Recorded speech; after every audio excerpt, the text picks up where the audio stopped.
pansinin nyo, masarap kaibiganin yung mga taong fly. Yeah, alam mo Diba bakit? kasi nakaka-proud siyang kasama. Exactly. Tsaka masarap kasama sa picture. Yung pa. Lay. Diba, papakilala mo sa parents mo, o kain kayo ng tropa mo. Totoo Diba? yun. Maski babae, Totoo pag yun. maayos mo na meet yung babae, Totoo masarap yun. ipakilala sa mga tropa mo, diba? Totoo yun.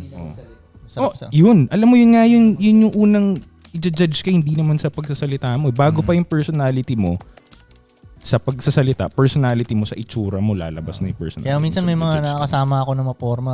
Sabihin ko sa kanila, yung gagi yung forma, huwag ka lang magsalita Dahil malalaman nila yung totoong pagkatao mo. Okay na magsalita, huwag ka, kunyari mysterious ka lang. Oo, ganun. Pero totoo yung forma, masarap na. Minsan pag may sa picture, minsan hindi ko tuloy mo-upload dahil Hindi fly eh. Oo, nakali-pipes yung kasama ko. Hindi ko. Tsaka yung pa yung pinakamadaling baguhin. Di ba? Pag may gusto kang baguhin sa sarili mo, na malaki yung impact. Kasi Pinakamadaling baguhin yung looks. Yung damit, basically damit. Kasi yung katawan, kung gusto mo magpa-abs, it will take you 3 months, 4, 6. Di ba? Tagal pa. Yung damit overnight, ibili ka lang sa online, boom. Sa dailyflight.com, bibili ka. O kaya sa mn-la.com, bibili ka. O sa 1300, di ba? Attitude, o. Diba? Dahil magbibili, ano. Tama ko na yung press ko, ayaw sabihin yung press ko. Ay, press ko. All good, Diba? Pero anyway, tol, nagmamatter talaga ang looks pagdating sa ano. Tsaka sa forma, makikita din dun kung may problema ka ba o wala.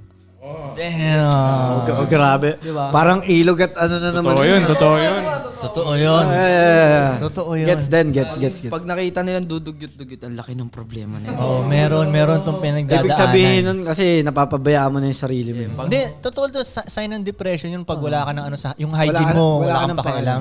Sign ng depression yun. Kaya, you know. Diba babae, unang gagawin, i-iba niya yung looks John niya Wayne. after breakup. Yes. Gugupitan niya yung sarili niya ng maikli. Yep. Tapos gugupitan niya yung bangs niya na nakataas yung kilay. Tapos pagtapos pagbaba, 1 inch maikli.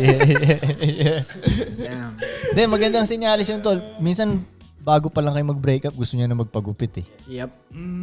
Diba? Kasi meron na siyang, ang weird no, ba't ba ganun kayo mga babae? New hair.